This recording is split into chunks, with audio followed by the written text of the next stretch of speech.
El derecho político de Alejandro Marcelo Medici.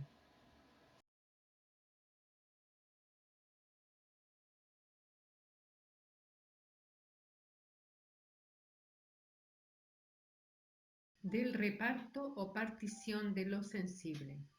La política es siempre acerca del reparto o partición de lo sensible que permite a la comunidad humana la producción y reproducción de la vida humana y el vivir juntos. Para ello tiene que haber partes comunes y partes separadas en los grupos sociales, las personas, las tareas, los espacios, etc. El reparto o partición de lo sensible es susceptible de ser enfocado desde múltiples aspectos.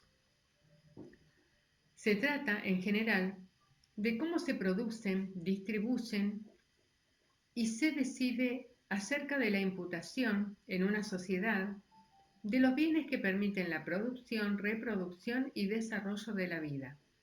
Por lo tanto, de cómo se definen, jerarquizan e imputan los bienes satisfactores de las necesidades humanas, de cómo se organiza la división del trabajo o cooperación social y de la misma organización social con ese fin. Resulta poco frecuente hoy encontrar reflexiones sobre esta actividad humana sin la cual lo político es reducido a aspectos parciales o resulta impensable en todo su significado. Pero Aristóteles ya había señalado que la política como actividad práctica y su conocimiento, la filosofía política como ciencia rectora de los aspectos fundamentales de la convivencia humana, tienen como base el problema de la igualdad. ¿De qué es igualdad y de qué desigualdad? No hay que pasarlo por alto, pues esto implica una cuestión y una filosofía política.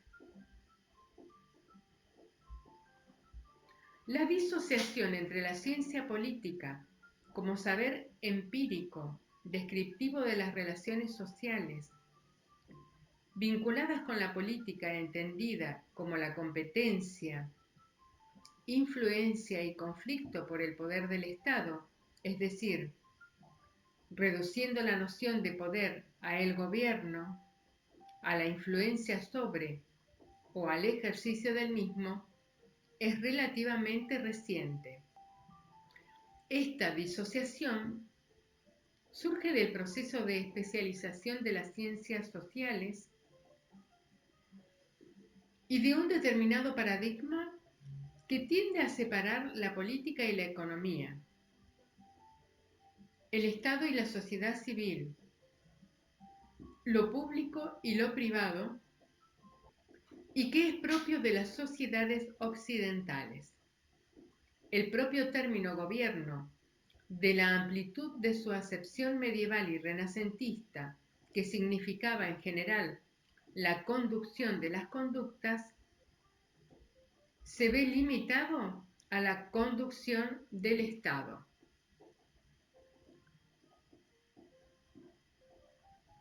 Sin embargo, las mismas razones que nos han hecho reivindicar una teoría crítica, impura y relacional para reconstruir el sentido normativo del derecho político, nos impulsan a enfatizar que la política como actividad y como conocimiento tiene como referente el reparto o partición de lo sensible.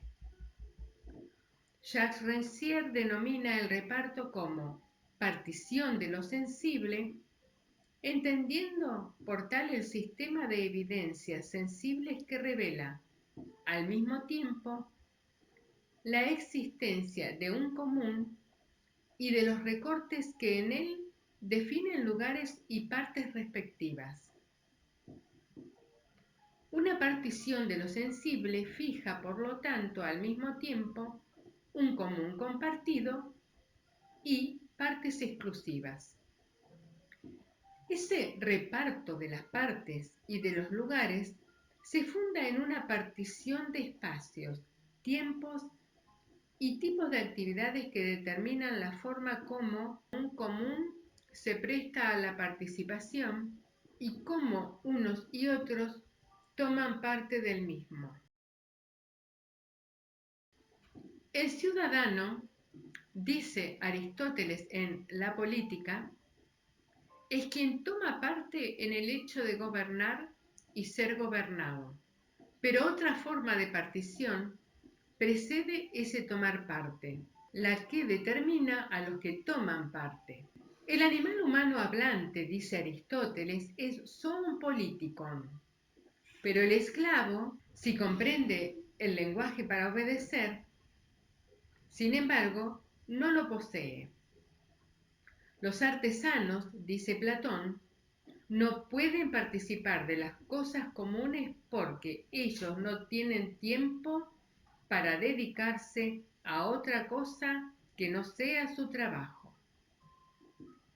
Ellos no pueden estar en otro lugar porque el trabajo no espera. La partición de lo sensible muestra quién puede tomar parte en lo común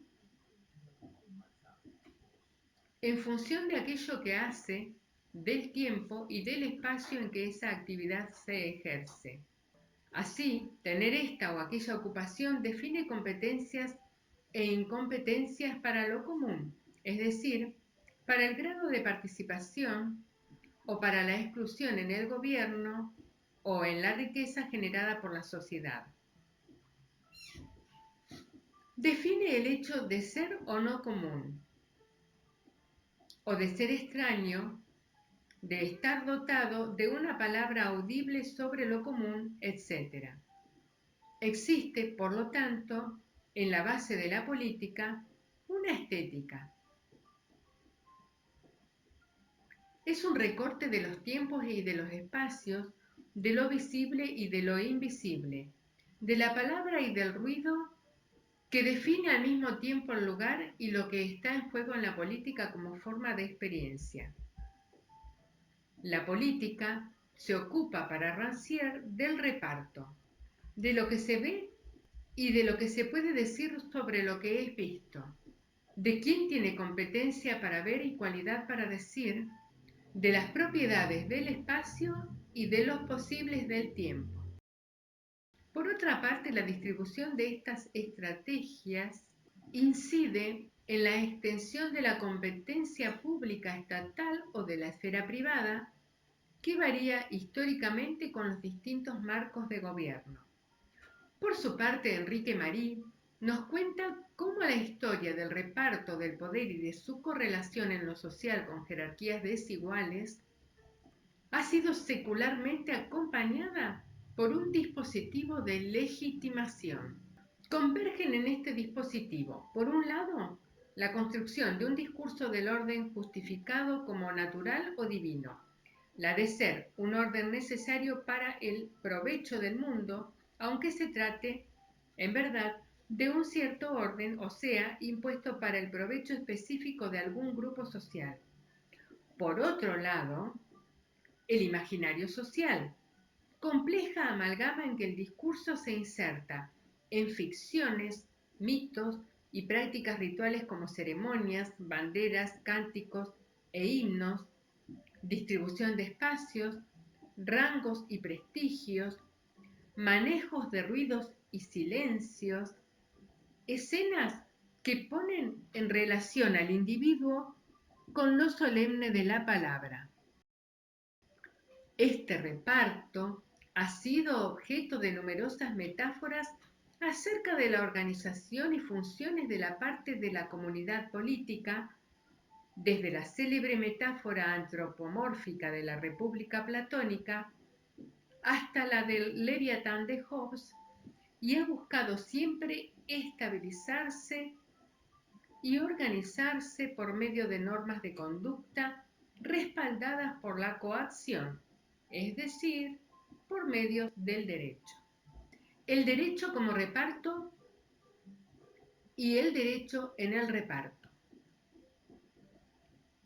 El derecho es un producto cultural de la sociedad, por lo tanto, remite siempre a las narrativas del imaginario social por ejemplo, la fundación de estados y la creación de constituciones, etc. El derecho es también en sí mismo un reparto de la capacidad de realizar juicios jurídicos. Por tales, como hemos visto, no deben entenderse solamente las sentencias judiciales, sino también la legislación y la doctrina. Las reglas de producción del derecho son reglas de designación que individualizan a aquellos que están en condiciones de decir el derecho. Se trata de una distribución del poder a través de la distribución de la palabra. En general, en este reparto existen tres instancias: la de los formuladores del derecho, la de los doctrinarios y teóricos del derecho, y la de los sujetos y objetos del mismo, es decir, la población en general. Encontramos, por lo tanto, los siguientes niveles, al decir de Entelmann. El primero corresponde al discurso producido por los órganos sociales, los representantes de las instituciones, legisladores, jueces, gobernantes, administradores, etc. En ellos tienen su origen normas, reglamentos, edictos, decretos, sentencias, contrato, toda suerte de disposiciones que reglamentan las relaciones de individuos devenidos sujetos del derecho, que consagran las ficciones, que solemnizan los mitos. En definitiva, los tramos del discurso que imponen los castigos, que coagulan las consecuencias del poder, que conectan el discurso jurídico con la muerte, configuran este nivel central del discurso jurídico.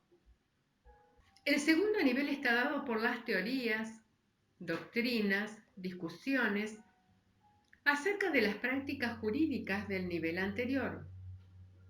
Este nivel presenta un doble aspecto: el de la consagración y resguardo de las doctrinas, de la viabilidad y transmisión de las teorías, es decir, el de polea de reubicación de los mitos y ficciones, de las ideologías, desde el primer nivel del discurso hacia sus destinatarios en la sociedad, los individuos transmutados en sujetos del derecho. El tercer nivel será el lugar donde se almacenarán las ficciones jurídicas, los imaginarios de seguridad, los conjuros rituales que prometen la paz y ahuyentarán la violencia, donde el individuo es efectivamente vestido con los ropajes del sujeto de derecho. Es el nivel del discurso jurídico que se conecta con el imaginario social de una sociedad. Se trata ni más ni menos que las prácticas que producen los usuarios, los súbditos, los ciudadanos, los destinatarios, los desconocedores casi absolutos, pero presumidos. El derecho se presume conocido, la ignorancia de la ley no excusa su incumplimiento. Presumidos de conocer el contenido de los otros dos niveles. Las relaciones entre estos tres niveles, en especial las distancias entre los dos primeros niveles y el último, las posibilidades de una acción de regreso de este sobre aquellos, marcan las paradojas del derecho como reparto en sociedades que se pretenden democráticas. El pueblo, sujeto colectivo, sede de la soberanía y del poder constituyente, no delibera ni gobierna sino a través de sus representantes. Los derechos inherentes a la persona solo pueden ejercerse en sede legislativa o judicial por intermedio de la representación política o letrada de los sujetos del primer nivel respectivamente. He ahí la realidad del reparto que revela un déficit democrático como distancia entre ella misma y las expectativas normativas generadas por la calificación vulgar de nuestros regímenes políticos como democráticos. La democracia aparece como un postulado político o concepto horizonte al que los regímenes políticos existentes se acercan o alejan más o menos. Desde la perspectiva de Warner Goldsmith y el realismo jurídico argentino, el mundo jurídico y todos sus fenómenos se articulan en torno a tres dimensiones inescindibles. Los hechos que remiten al estudio de la conducta humana en interacción y que son susceptibles de ser enfocados desde una perspectiva sociológica. Los valores que remiten a la axiología y que son susceptibles de ser enjuiciados desde la perspectiva de la justicia o diquelogía, y las normas jurídicas positivas que son susceptibles de un análisis normológico. El orden de las conductas se presenta como reparto de potencias e impotencias que debe ser valorado y juridificado, es decir, expresado e integrado de forma lógica en un orden de derecho positivo. Esta concepción del derecho presenta para nosotros ventajas e inconvenientes. Entre las primeras, su consideración del mundo jurídico compleja, impura y relacional, y el hecho de haber conceptualizado algunos de los aspectos del reparto. El término ha sido, entre nosotros, acuñado por el propio Goldsmith y adoptado, entre otros, por Germán Vidal Campos en su teoría constitucional.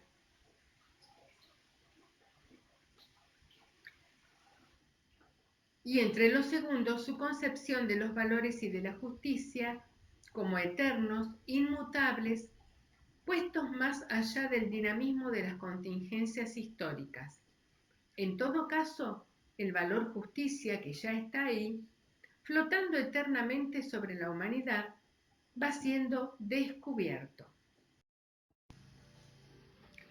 Por eso nos inclinamos por una comprensión más relacional e histórica que pone énfasis no tanto en las tres dimensiones tomadas en sí mismas, hechos, valores, normas, sino, sobre todo, en sus relaciones de condicionamiento recíproco.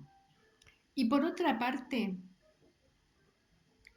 postulamos una teoría tetradimensional que incluya la historia. Las relaciones entre hechos, valores y normas son dinamizadas por la historia. En esto preferimos el análisis tetradimensional de Antonio Enrique Pérez Luño, que dice que la experiencia jurídica no está fuera del tiempo. Querer entenderla al margen de su contextualización histórica es un absurdo. Si se ignoran las condiciones históricas, no se puede conocer la experiencia jurídica. Para nosotros los valores son históricos, sociales, preferencias sociales generalizadas en un determinado contexto tempo-espacial y no esencias inmutables que guían como estrellas desde la eternidad los pasos de los seres humanos. En esto preferimos seguir la axiología de Korn. Más que de valores, preferimos hablar acerca de valoraciones. La valoración es la reacción humana ante un hecho o acontecimiento. Esta reacción subjetiva que concede o niega valor es la manifestación de la voluntad, entendiendo por tal no una facultad autónoma, ni mucho menos una entidad metafísica, sino un acto de volición en el que concurren multiplicidad de elementos de forma consciente o inconsciente, necesidades biológicas, atavismos heredados, hábitos o prejuicios adquiridos, narrativas sociales y marcos culturales, reminiscencias persistentes, impulsos emotivos, éticos o estéticos, reflexiones ponderadas, sugestiones extrañas, etc. La abolición se explica tanto por las causas que la condicionan como por los fines que persigue. Se apoya en el pasado, pero se orienta hacia el porvenir. No los hechos mismos, sino la valoración de los hechos la mueven. Los valores, y entre ellos la justicia, en sus comprensiones y contenidos históricos, no anidan en un cielo despejado, sino, para bien o para mal, entre medio de las pasiones y la desmesura de la ciudad humana. Los valores absolutos, universales, obligatorios y constantes son creaciones del idealismo ingenuo. Dice Korn, existen solamente en tanto los pensamos o imaginamos. En la realidad tempo-espacial, solo existen valores históricos en su perpetua transmutación y con su validez relativa. Los valores constituyen entonces, más que ideas o esencias ahistóricas, un acto de volición que parte de un sentimiento o afección negativa, la falta, de la opresión, del hambre como necesidades humanas que nos afectan negativamente y que experimentamos y conceptuamos como desvalores o valores negativos, se construye el concepto de lo que sea libertad o bienestar. Esa relación es siempre histórica y contextual, y solamente se llega a una valoración positiva o preferencia social generalizada de la libertad o la justicia en forma de abstracción y generalización. Conceptos que van sedimentando en la experiencia histórica regada de sudor y de sangre. Podemos afirmar con el filósofo de la libertad creadora que la coerción es el hecho primario. La libertad es la ausencia de coerción. En un acto, raro por cierto, en el cual la coacción se reduce a cero, experimentamos en su plenitud la dicha de la liberación. En el caso contrario, cuando el acto es enteramente obligado y opuesto a nuestro querer, nos apena, nos oprime, hasta nos envilece la conciencia de la servidumbre. Es decir, que los valores como la libertad y la justicia no son esencias que se van revelando o manifestando en función de una ley del desarrollo histórico, sino que por el contrario, es desde la experiencia histórica de su negación, de su falta, que señala cada vez aspectos concretos y formas de opresión, que se llega a la afirmación y sedimentación de valores positivos que se van enriqueciendo por el ejercicio de la memoria histórica compartida. Una vez más, citando a Korn, las valoraciones ante todo son individuales.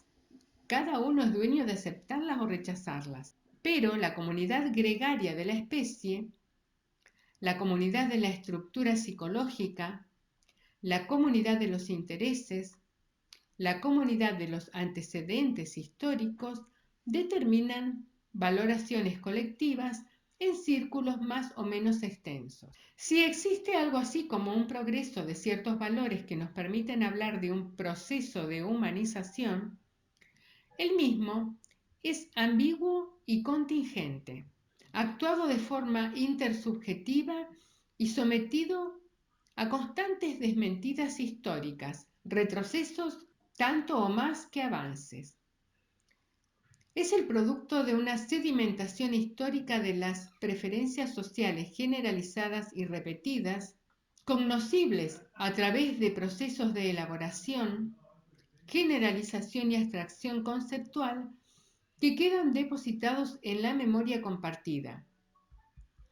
Y es variable según circunstancias que hacen a los distintos y plurales imaginarios culturales.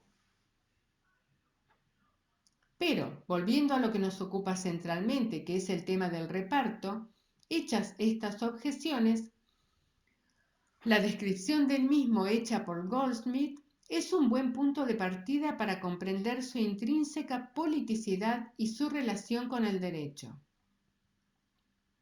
De ahí que, como este Just filósofo ha hecho un análisis útil para los fines de este trabajo del orden de los repartos, seguiremos en general sus pasos en las páginas venideras.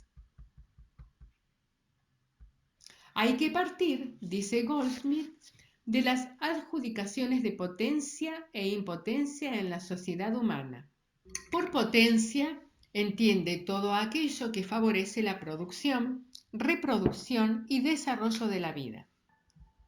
Dice Goldsmith en su libro Introducción filosófica al derecho: encontramos en el mundo innumerables adjudicaciones de potencia y de impotencia.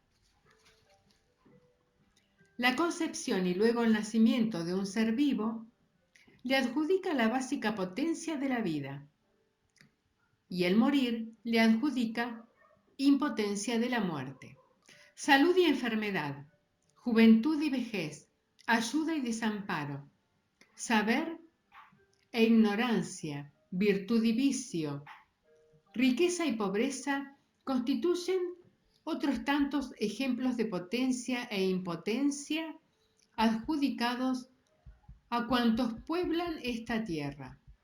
Con una reminiscencia clara del discurso filosófico de Spinoza, pese a que no hay cita, Goldsmith sostiene: en el fondo, la potencia o impotencia en los seres animados, hombres, animales, plantas, aunque está a disposición de estos mismos seres, puede concebirse también como la idoneidad de cumplir positiva o negativamente el valor de la vida. Potencia es todo cuanto asegura, enaltece y prolonga la vida. Salud, libertad, educación, seguridad, independencia económica, política y cultural, etc. Impotencia es lo contrario de todo ello. Estas adjudicaciones de potencia e impotencia pueden ser naturales y en ese caso las llama distribuciones o repartos, que son el producto de las relaciones entre los seres humanos y de ellos con la naturaleza. Estas últimas, dice Goldsmith, pueden ser valoradas como justas o injustas y captadas en forma de norma jurídica. Por lo tanto, los repartos son adjudicaciones de potencias e impotencias promovidas por conductas humanas que suponen la relación entre repartidores, recipiendarios, objetos del reparto, formas del reparto y razones para repartir. Repartidores. En principio cualquiera puede serlo, no importa que se trate de un niño, delincuente, funcionario o gobernante. Una banda de ladrones que se hace fuerte en un barrio adjudica impotencia a sus víctimas. De la misma forma, hay reparto en la relación entre un guardia cárcel frente a los presidiarios, cuando el primero impone sanciones disciplinarias a los segundos, o cuando un asistente social decide sobre la idoneidad moral de una madre para la tenencia de sus hijos. Pero, a los efectos de nuestro análisis, se destacan los repartidores supremos en un grupo social: la Convención Constituyente, el Presidente, el Congreso, la Corte Suprema de Justicia de la Nación, etc. Esta, dice Goldsmith, es una cuestión fáctica. Supremo repartidor es el que realmente lo es, coincida o no con titulaciones jurídicas. Recipiendarios son los que reciben la potencia o impotencia en el reparto, que de esta forma pueden ser beneficiarios o gravados. Generalmente las conductas nos hacen al mismo tiempo repartidores y recipiendarios. Así, por ejemplo, en todo lo que es del orden de las transacciones que tienen que ver con los contratos y la circulación económica, donde se asumen obligaciones recíprocas. Como se decía en el derecho romano antiguo, hago para que hagas, doy para que des, hago para que des, etc. Es frecuente que el repartidor sea al mismo tiempo recipiendario beneficiado. Por ejemplo, los diputados dictan una ley aumentando sus dietas. En el reparto autónomo, todos son repartidores, ya que su consentimiento es necesario para el reparto. Al mismo tiempo, todos son recipiendarios, ya que una persona que no fuese recipiendario, beneficiario o gravado, no sería protagonista del mismo. Pero normalmente el círculo de entes recipiendarios, mujeres y hombres, personas colectivas o jurídicas, naturaleza, generaciones futuras, siempre es más amplio que el de los repartidores. Se asimila al tercer nivel en el reparto interno al derecho en la terminología de Entelman.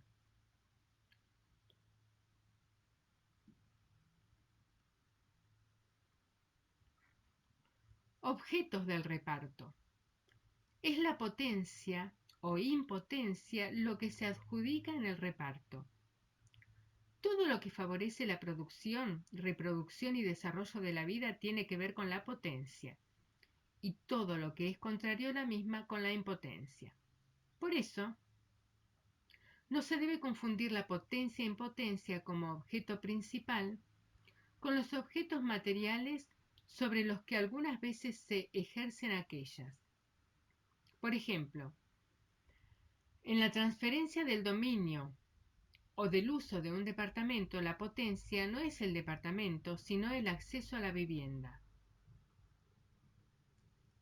En la teoría de las necesidades sociales se distingue entre estas y sus satisfactores.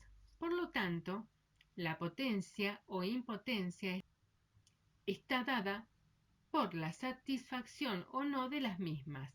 Supervivencia, bienestar, libertad, identidad, por ejemplo, en la enumeración de las necesidades humanas básicas según Johann Galtung.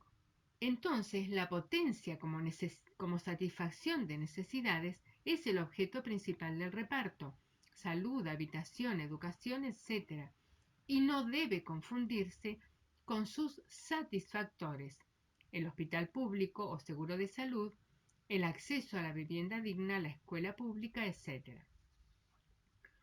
Tomamos este ejemplo porque para nuestra materia, desde una perspectiva política, existen dos objetos fundamentales sobre los que se adjudica potencia e impotencia: el reparto de los bienes sociales satisfactores de necesidades humanas y el reparto de la palabra política y o jurídica para jerarquizar necesidades e imputar satisfactores. Formas de reparto. Cualquier camino que conduce al reparto supone o bien la negociación individual o colectiva, sea estandarizada o no, o la imposición a través del monopolio o de las presiones económicas, el proceso judicial, el proceso legislativo. No todas las formas del reparto serán justas ni legales. Las asimetrías en las posiciones sociales de los sujetos que intervienen en el reparto inciden en la forma de los mismos y no solo en sus resultados. Los factores de influencia que tienen que ver con el reparto desigual del acceso a los medios de vida y de información inciden en la forma del reparto consolidando posiciones desiguales. Así, por ejemplo, la relación entre capital y trabajo en la producción económica, fundamental en la sociedad contemporánea, que entraña un reparto en ese ámbito de potencias e impotencias, por el que en la sociedad concurrencial del capitalismo liberal se forma un mercado de trabajo, donde quien no tiene otros medios de vida se ve obligado a vender su fuerza de trabajo al propietario de los medios de producción, empresario capitalista, para recibir a cambio un salario que le permita al menos vivir, alimentarse y vestirse. Esta relación en la época del Estado liberal era integrada normativamente en el derecho civil como un contrato de locación de obra o de servicios, donde los sujetos eran jurídicamente libres e iguales para contratar en uso de la autonomía de su voluntad. Sin embargo, en el ámbito de la producción, la realidad del reparto es muy distinta. El empleador es gobierno, legislador y juez al mismo tiempo, y puede disponer, en uso de su libertad contractual, dar por terminada la relación sin ningún tipo de estabilidad o garantía para el trabajador. El trabajador es recipiendario grabado, mientras que el empleador es repartidor. La dirección de la producción, su ritmo, la duración de la jornada, las condiciones de trabajo, etc., deben ser aceptadas por quien necesita trabajar para vivir. Y al mismo tiempo, recipiendario beneficiario. De ahí que sobre la injusticia de este orden de repartos surgiera la llamada cuestión social impulsada por los trabajadores a través de su organización colectiva, política y social, el ejercicio de la huelga, etc. Pasaría mucho tiempo y conflicto social antes que este desacuerdo sobre la realidad del reparto fuera expresado en términos de derechos sociales. Este ejemplo nos sirve para ver que el reparto mismo en todas sus dimensiones es contingente y está siempre dinamizado por el desacuerdo sobre los repartidores, recipiendarios, objetos, formas y causas o razones. De ahí su naturaleza intrínsecamente política. Razones del reparto. Todo reparto tiene sus razones si la comunidad lo estima valioso, o sea, digno de ser repartido o ejemplar. Ello no asegura que sea justo, ni que estas razones sean idénticas a los motivos de los repartidores.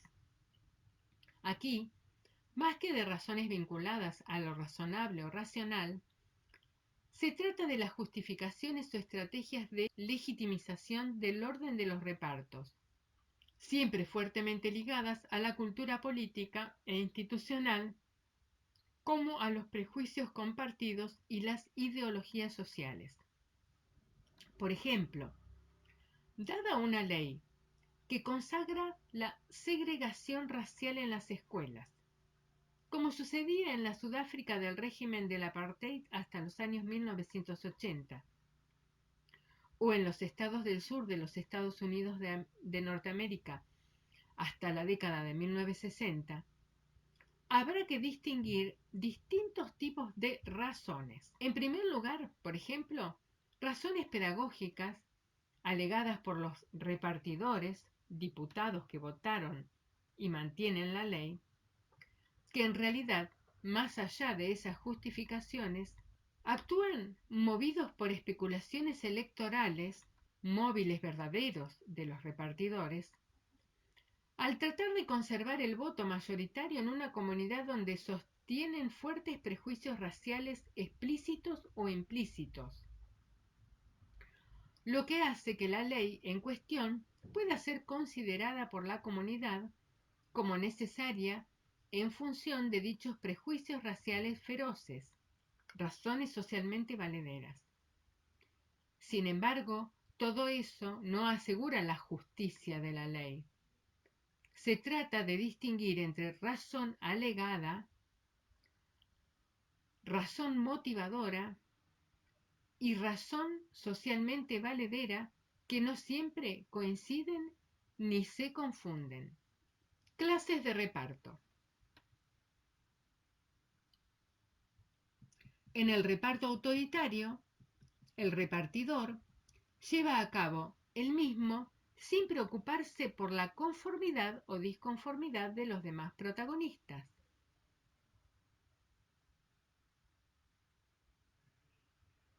Puede realizarse por medio de ordenanzas, reparto autoritario ordenancista, o mediante la aplicación de la violencia, reparto autoritario directo. El reparto ordenancista, a su vez, puede basarse en una ordenanza general que denominamos mandamiento y sirve en el lenguaje de Goldsmith para denominar a las normas de carácter general, leyes, reglamentos, etc. Las ordenanzas pueden ser obedecidas o no, y en este segundo caso, o bien fracasarán y quedarán como meras tentativas, o bien serán seguidas por el recurso a la violencia para imponerlas. Reparto autoritario directo. La ordenanza puede ser individual y en este caso se denomina orden. El reparto autoritario puede basarse en la fuerza, pero en este caso y desde la perspectiva política es importante distinguir entre, por insistir con el célebre ejemplo de Agustín de Hipona, un Estado y una banda de ladrones. En el primer caso, el repartidor autoritario necesita de un título político y jurídico que legitime a su actividad de reparto y funde la pretensión de obtener obediencia. En eso se basa la autoridad. Goldsmith menciona las distintas titulaciones que la sociedad puede atribuir al repartidor autoritario. Encontramos jefes generacionales, matriarcado, patriarcado, padres, providenciales o carismáticos, sapienciales, personas especializadas científica o técnicamente en realizar determinados tipos de repartos, mayorales o democráticos, o tradicionales o residuales, los que se basan en la supervivencia de una institución que ha perdido su título operativo. Supone entonces este caso que el repartidor ha sido autorizado, que ha recibido por lo menos en los orígenes institucionales una delegación por parte de la comunidad política y en ese sentido se dice que tiene autoridad. Desde el enfoque de su composición, el repartidor autoritario puede resultar uni o pluripersonal y también organizado o no organizado. En la monarquía absoluta, el repartidor es unipersonal, mientras que en la democracia es pluripersonal. El pueblo, a su vez, en la democracia está organizado en partidos políticos, asociaciones de intereses, etc. En los regímenes totalitarios, las intermediaciones tienden a reducirse al partido de Estado y otras organizaciones de encuadre estatal, fuera de las cuales el pueblo es reducido a masa de apoyo.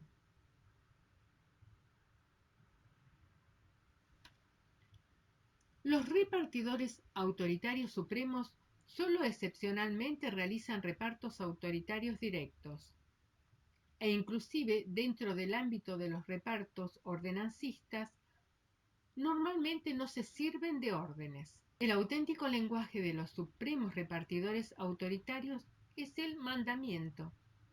Pero los mandamientos y las órdenes de los supremos repartidores frecuentemente imponen a repartidores inferiores, policías, soldados, la realización de repartos autoritarios directos. De ahí que en los casos de abuso de poder, violencia política o represión, las responsabilidades políticas se diluyan o difícilmente lleguen a los repartidores autoritarios supremos.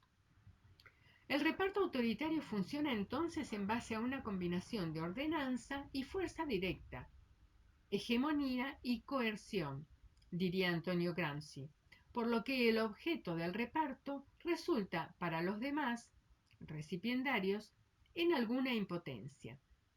En la mayoría de los casos el repartidor autoritario se adjudica a sí mismo potencia, a cargo de algunos otros recipiendarios que resultan, pues, recipiendarios gravados.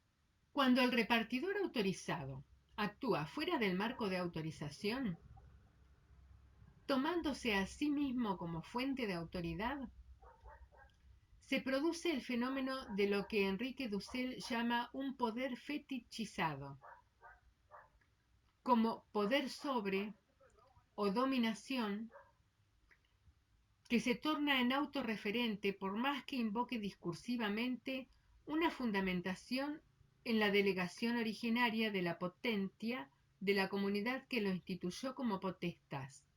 Citando a Dussel en su tesis de política, la corrupción originaria de lo político, que denominaremos fetichismo del poder, consiste en que el actor político, los miembros de la comunidad política, sea ciudadano o representante, cree poder afirmar a su propia subjetividad o a la institución en la que cumple alguna función como la sede o la fuente del poder. Ello lo funda Dussel en el hecho de que, y volvemos a citarlo, todo ejercicio del poder en toda institución, desde el presidente hasta el policía, o de toda función política, cuando, por ejemplo, el ciudadano se reúne en cabildo abierto o elige a un representante, tiene como referencia primera y última el poder de la comunidad política. Existen a su vez en las sociedades complejas repartos primarios y repartos secundarios. Así, por ejemplo, las divisiones de las esferas sociales, Estado y sociedad civil, público y privado, lo doméstico. Estas divisiones son engañosas desde el punto de vista del carácter de los repartos. Así, por ejemplo, vista desde una perspectiva exterior o dicotómica, la esfera privada o de la sociedad civil en tanto que económica puede ser el ámbito de repartos autónomos entre sujetos libres de contratar y dotados de igualdad jurídica y autonomía de la voluntad. En cambio, como ya explicamos, vista esta misma esfera desde el punto de vista de la producción económica o de la relación entre propietarios de los medios de vida o capital y trabajadores, puede ser lugar de reparto autoritario. Lo mismo sucede con el ámbito doméstico y las relaciones de género.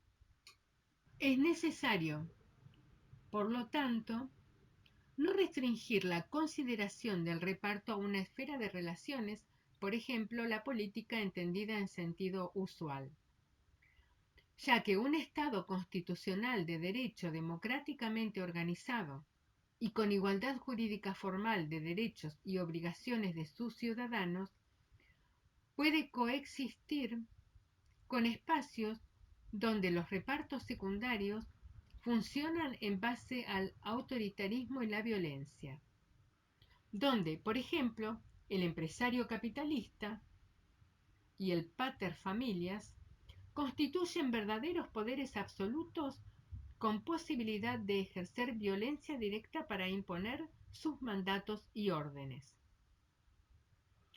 Para el primero, se puede recurrir a la distinción entre orden público y esfera privada y a una fórmula de cierre o clausura del orden jurídico del tipo: todo lo que no está expresamente prohibido se considera permitido. Para, de esta forma, dejar a salvo una esfera de la acción privada presumida legal mientras no se invoque y pruebe daño a otro, principio de indemnidad, tal como por ejemplo lo establece el artículo 19 de nuestra Constitución Nacional. Sucede que esta aparente libertad de la sociedad civil puede encubrir ideológicamente la desigualdad fáctica y abuso de poder en los ámbitos del mercado, de la producción y de la esfera doméstica en detrimento, por ejemplo, de los consumidores, los trabajadores y las mujeres y o los menores respectivamente.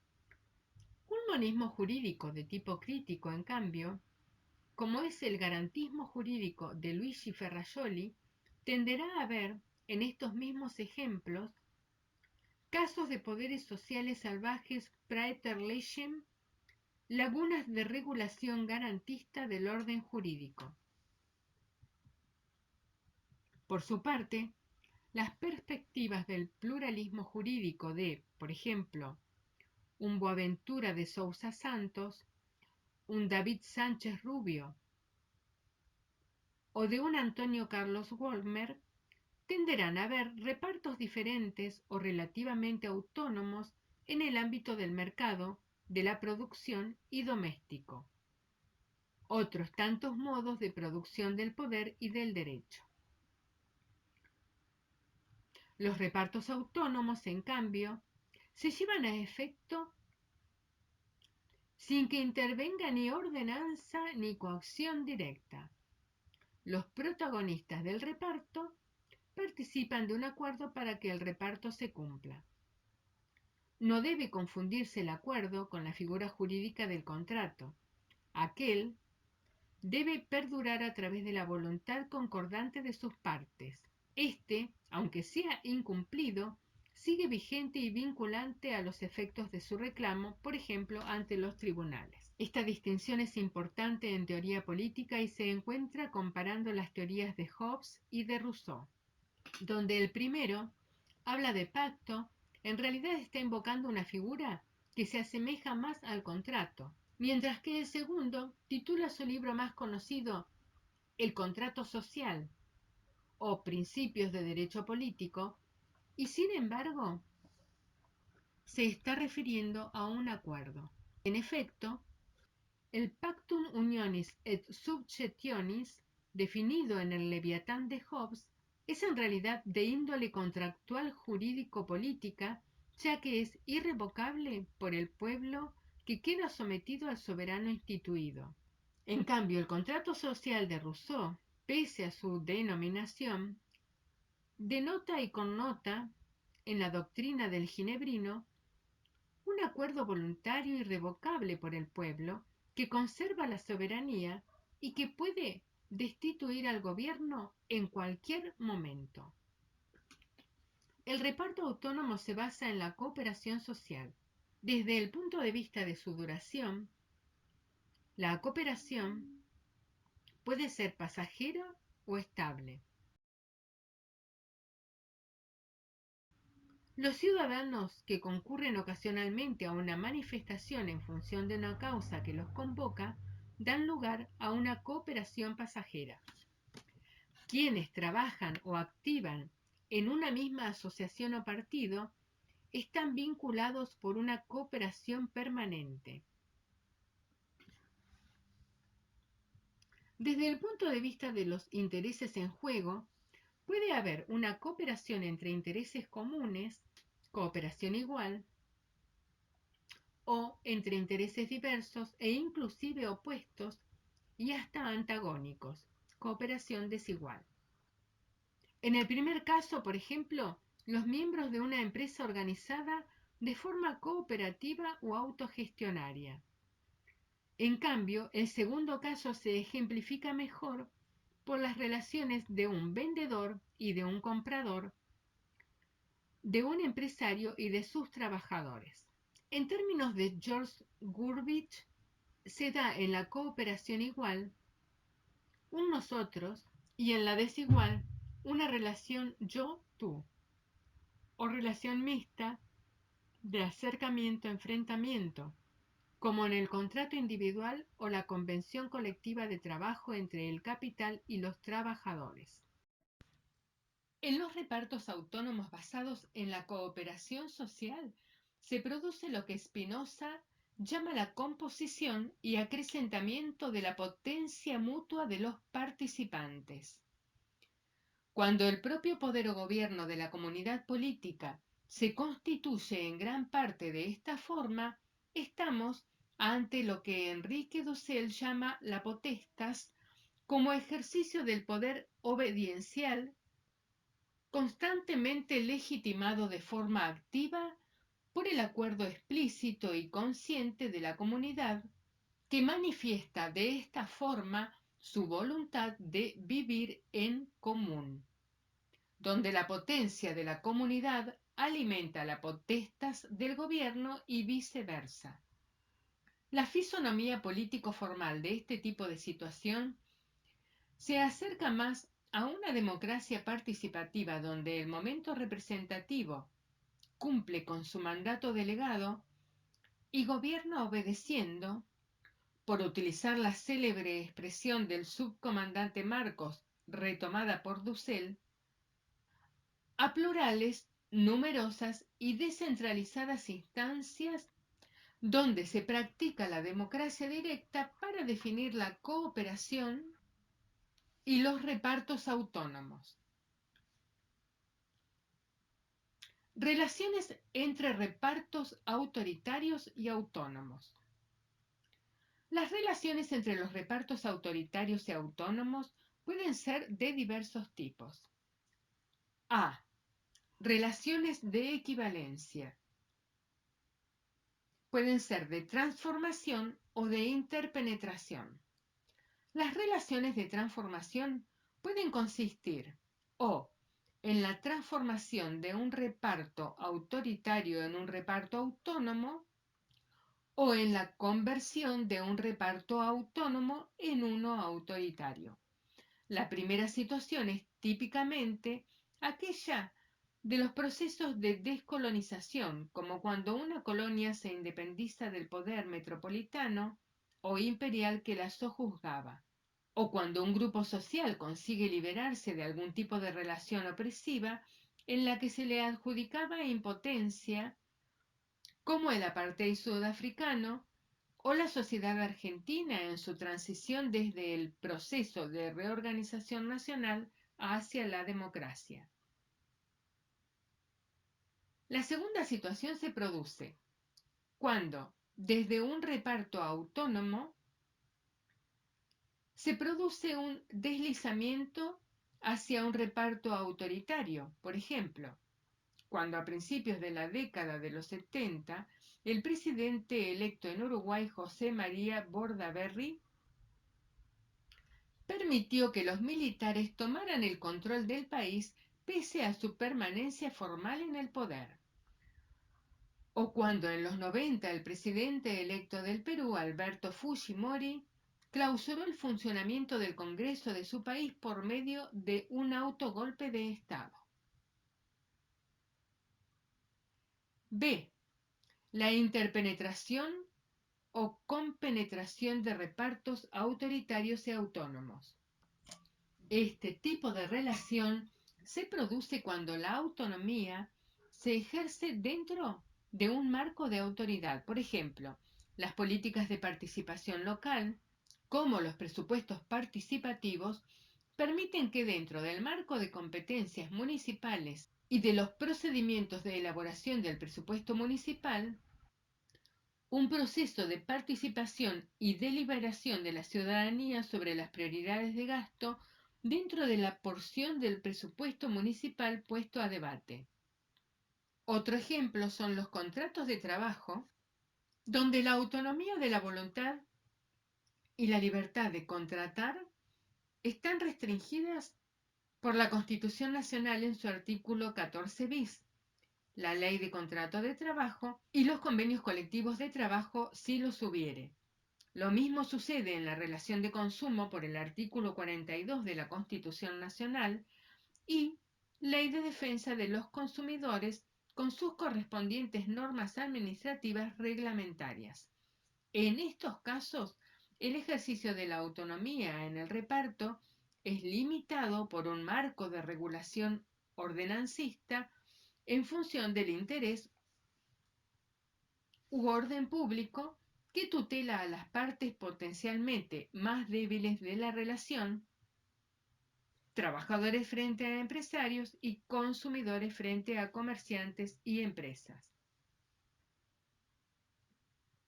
El caso inverso, es decir, la existencia de repartos autoritarios dentro del marco de repartos autónomos, se produce típicamente en donde se fundan, a partir del reparto autónomo, relaciones de jerarquía o división del trabajo. Por ejemplo, una vez elegidas por acuerdo entre las tendencias internas, las autoridades de un partido político, las orientaciones de política fijadas por la conducción deben ser seguidas por el resto de los miembros del partido. También puede tomarse como ejemplo, nuevamente, el caso de la relación de trabajo, ya que una vez que el trabajador acuerda en la relación, normalmente la dirección de la empresa recae en el empresario contratante o un manager, delegado o capataz que actúa en su nombre. C. Relaciones de preferencia. Establecer relaciones de preferencia entre los órdenes de reparto autónomo y autoritario, según Goldsmith, supone valorarlos y jerarquizarlos en función de su ser, ontológicamente, y de su justicia, diquelógicamente.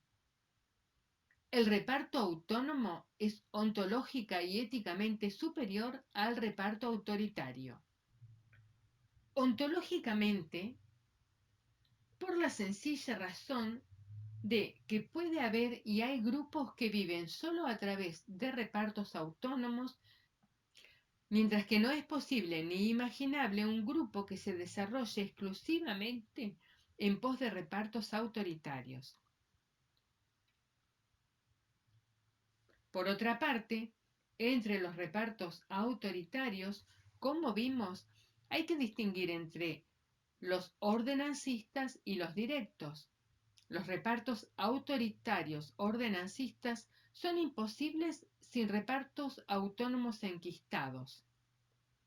En efecto, cualquier ordenanza, sea mandamiento, en el sentido de norma general, ley, reglamento, etc., o una orden de carácter individual, dan necesariamente al destinatario un margen de libertad para su cumplimiento. Puede escoger entre obedecer o no. Esta libertad configura un reparto autónomo. Aún en un régimen carcelario, en que se vive con un máximo de repartos autoritarios, coexisten, implicados en ellos, repartos autónomos que permitan al preso conducirse de un modo u otro en su celda durante su periodo de descanso. Los repartos autoritarios directos carecen, en cambio, de repartos autónomos enquistados, pero ningún grupo puede subsistir exclusivamente por medio de la violencia directa y continua ejercida sobre los súbditos. Como dijo Talleyrand, las bayonetas no sirven para sentarse sobre ellas. La preferencia ética por el reparto autónomo consiste en que éste contiene la justificación de los repartidores.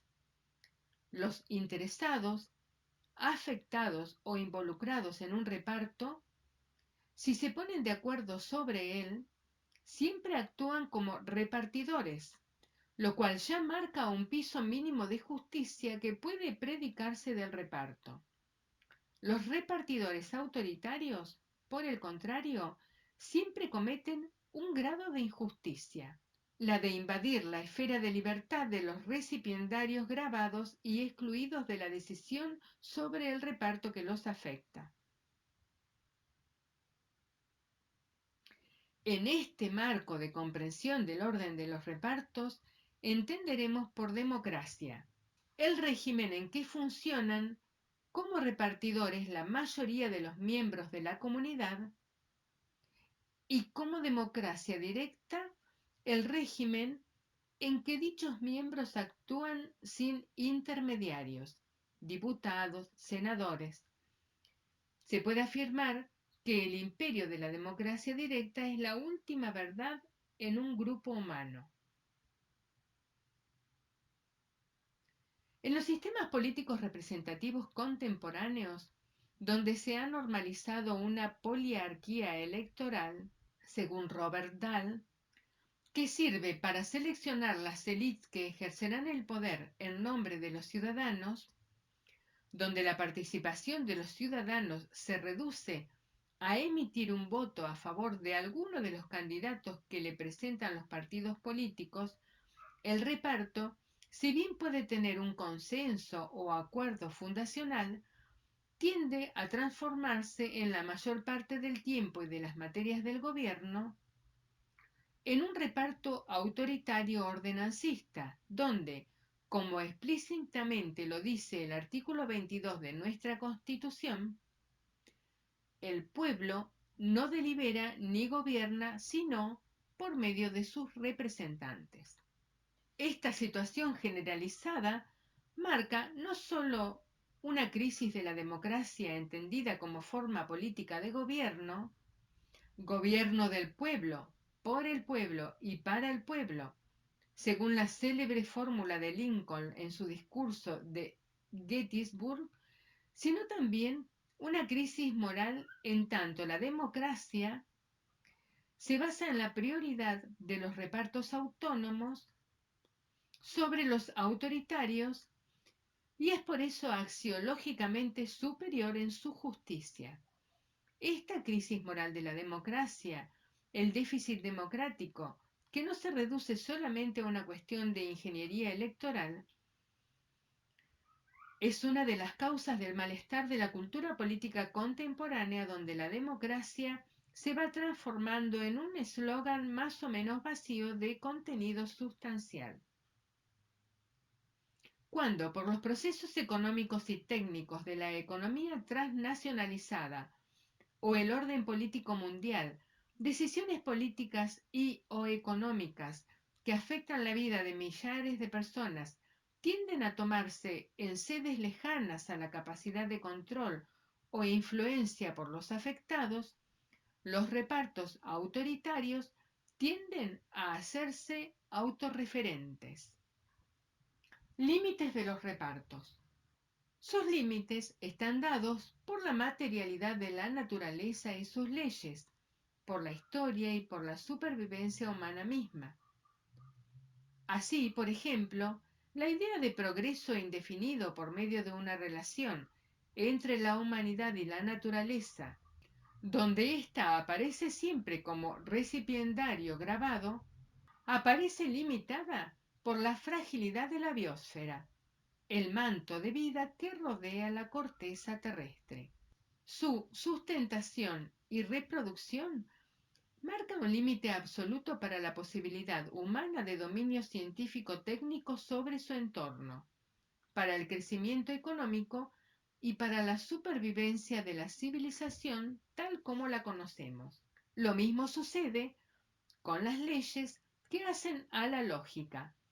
Un reparto ordenancista por medio de ley fracasa si ésta rechaza, por ejemplo, un negocio jurídico inexistente.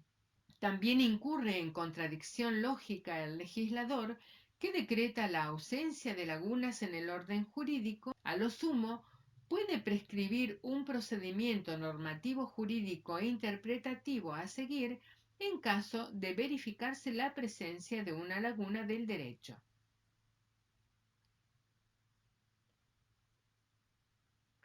El repartidor autoritario puede establecer un determinado orden político inderogable, pero no podrá impedir que el pueblo se levante y resista, impugne o eventualmente deponga al régimen opresor.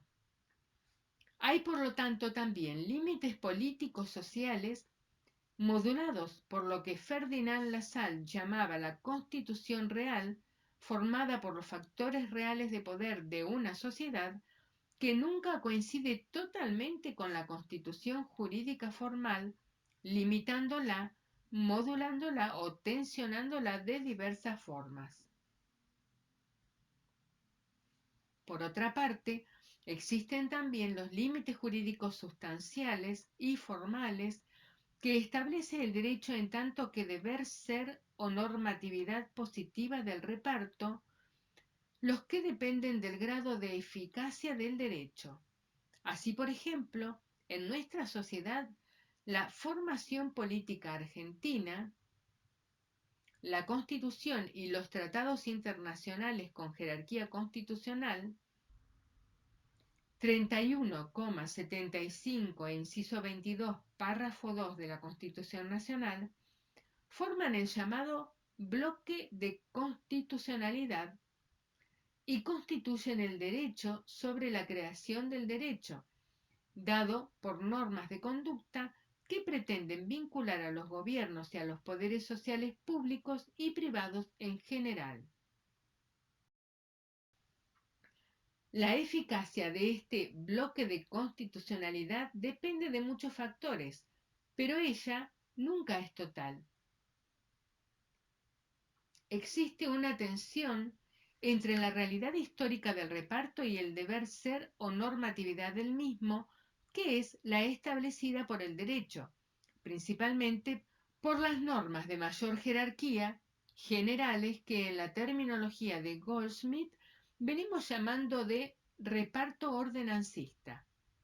El derecho constitucional estudia esta tensión desde una perspectiva interna, analizando los problemas de validez sustancial y formal de las normas inferiores al bloque de constitucionalidad, la eficacia, etc.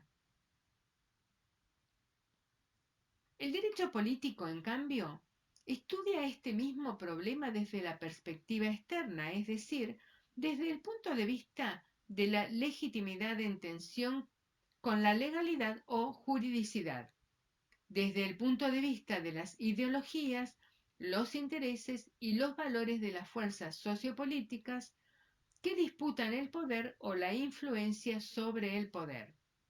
Lo hace, a diferencia de la ciencia política y a semejanza de la filosofía política democrática y el derecho constitucional, con una perspectiva normativa ex parte populi, considerando al Estado y al gobierno como instrumentos para la realización de las personas y sus agrupaciones, que son el origen y fin últimos.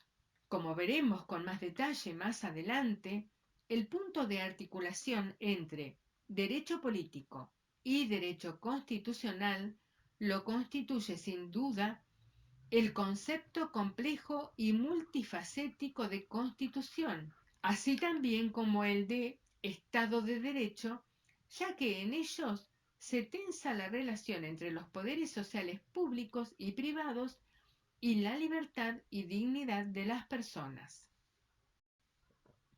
Articulación u orden de los repartos. Las adjudicaciones de potencia e impotencia que suponen los repartos configuran entonces un cierto orden. Estos se concatenan en un orden a raíz de dos causas. Por un lado, de manera vertical, desde arriba, los articula el plan de gobierno en marcha. Por el otro, de manera horizontal, ellos se agrupan por medio de la ejemplaridad de sus conductas.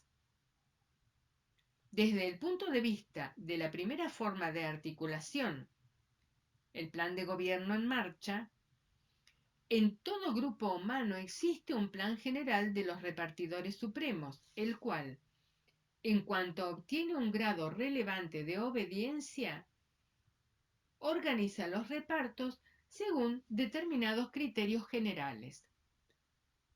¿Quiénes son esos supuestos repartidores? ¿Y en base a qué criterios efectúan el reparto? Los planes de gobierno en marcha, o sea, normalmente realizados, hacen la conducta gubernamental previsible. Como vimos a propósito de los conceptos de constitución y bloque de constitucionalidad, ellos expresan el nivel normativo donde están estos criterios fundamentales y definitorios del orden de los repartos. En efecto, desde fines del siglo XVIII, los planes generales de gobierno se hallan muchas veces en constituciones formales.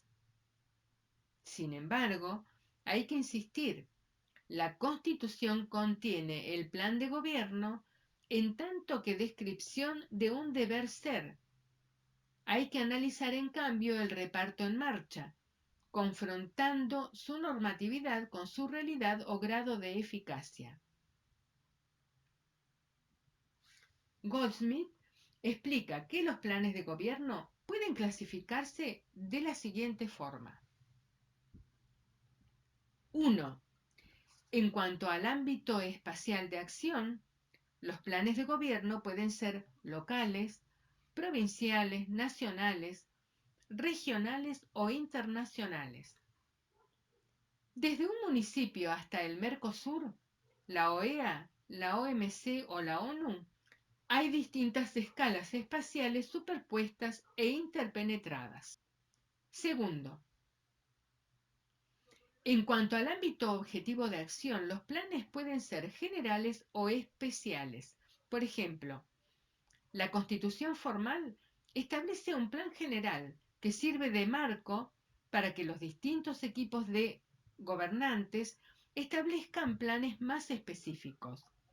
Lo mismo sucede con las materias que son especificadas por las leyes y normas administrativas que las reglamentan y las políticas públicas que las ejecutan. La Constitución formal puede dividirse en una parte orgánica, donde se establece quiénes y cómo serán los repartidores superiores, y una parte dogmática, donde se establecen los criterios supremos del reparto en forma de declaraciones y normas de derechos y garantías con sus correspondientes obligaciones, que a veces quedan implícitas. Se trata, en definitiva, de normas de conducta dirigidas a gobernantes y gobernados, donde se establecen los criterios de reparto, principios, declaraciones que sirven como guía interpretativa de las potencias, derechos, garantías y de las impotencias, obligaciones. Tercero, en cuanto al contenido, los planes de gobierno pueden ser religiosos o políticos. Así, como ejemplo del primer caso, tenemos a los estados religiosos o teocráticos, sea que se organicen en base a la religión católica apostólica romana, como era el caso de la España bajo el régimen de Francisco Franco, que tenía su plan de gobierno jurídico formal en el Fuero de los Españoles, o en el caso de los estados islámicos de Oriente Próximo, y ello más allá de que adoptan como forma de gobierno la república, como la República Islámica de Irán, o la monarquía, como los Emiratos de Arabia Saudita, Qatar, Kuwait, etc.